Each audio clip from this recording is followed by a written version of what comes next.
Bueno, en el día de hoy voy a hablarle acerca de el proceso de desintoxicación. El proceso de desintoxicación constituye la primera fase del proceso terapéutico, que es un proceso de tratamiento integral que consiste en un proceso de cambio donde el paciente comienza a modificar su manera de pensar y su conducta acerca del consumo de drogas.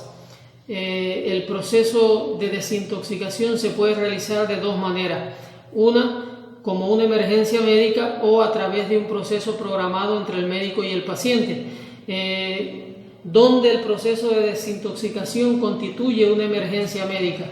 En el caso de algunas enfermedades neuropsiquiátricas o patología dual, como la esquizofrenia, la enfermedad bipolar o el trastorno bipolar, la depresión como estado profundo de tristeza con tendencia al suicidio, en la psicosis aguda, en las crisis convulsivas, en el delirium tremens en el caso del consumo, la dependencia al alcohol, en los trastornos del comportamiento, en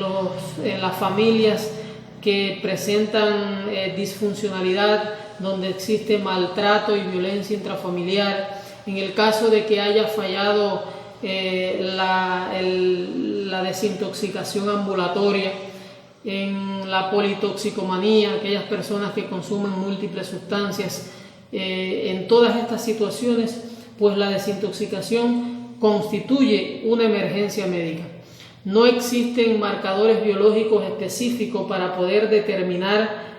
cuando una persona va a presentar el síndrome de abstinencia, por lo que muchos autores deciden utilizar medicamentos de manera preventiva con el objetivo de evitar complicaciones durante el síndrome de abstinencia, o en ocasiones solamente basta con aislar al paciente y permitir que se libere el fármaco a través de las vías urinarias, y de esta manera pues se pueden evitar complicaciones también en el síndrome de abstinencia. Esto sucede con algunas sustancias, no con todo tipo de sustancias. El proceso de desintoxicación se puede realizar también durante un proceso intensivo de 1 o 2 semanas, como mínimo 7 días, o puede realizarse también en un proceso durante 30 días. No solamente el proceso de desintoxicación se puede o se realiza a través de fluidoterapia, medicamentos por vía endovenosa o medicamentos por vía oral. Se puede utilizar también a través de la práctica de deporte, donde por las pérdidas insensibles se puede eliminar por las vías urinarias, a través de la sudoración, de la respiración, de la defecación, estas sustancias químicas, teniendo en cuenta que existen sustancias como el THC de la marihuana, que son liposolubles y se mantienen son solubles en grasa, se mantienen en el tejido adiposo. A través de la práctica de deporte se pueden excretar. También a través de la nutrición existen alimentos que se pueden ingerir, y eso ayuda a purificar el torrente sanguíneo y que todas estas sustancias se puedan llegar a eliminar. Tenemos que tener en cuenta que el proceso de desintoxicación se realiza de manera de acuerdo al síndrome de abstinencia, si es leve o moderado, o si es grave. En el caso de que sea un síndrome de abstinencia leve o moderado, se realiza de manera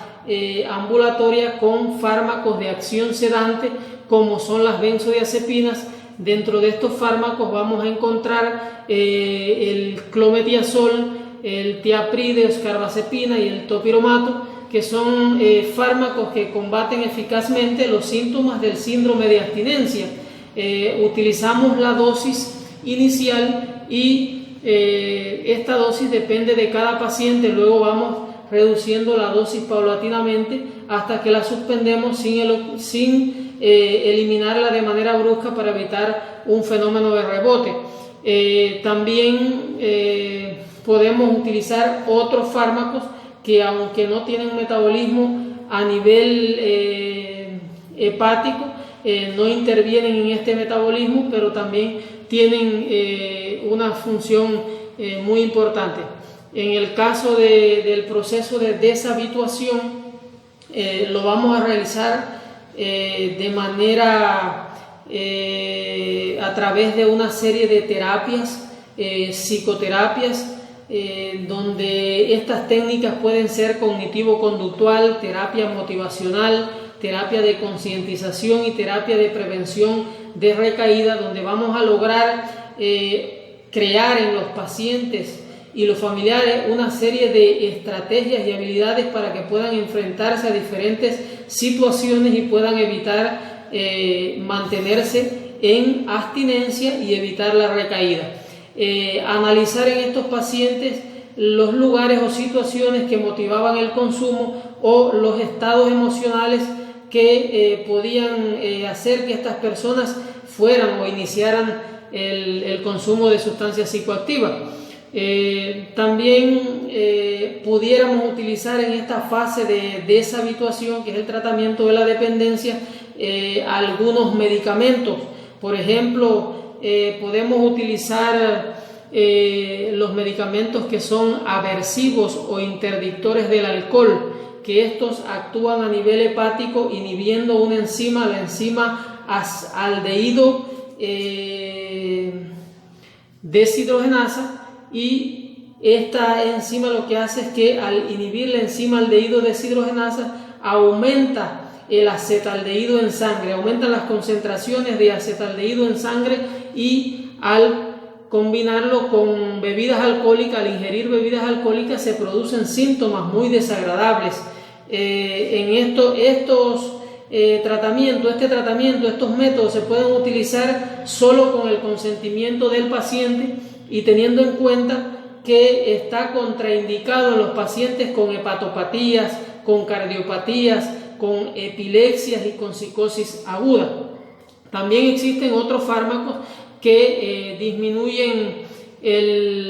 no intervienen en el metabolismo del alcohol, del etanol, pero sí disminuyen las ingestas compulsivas y disminuyen el craving, el deseo de consumir bebidas alcohólicas.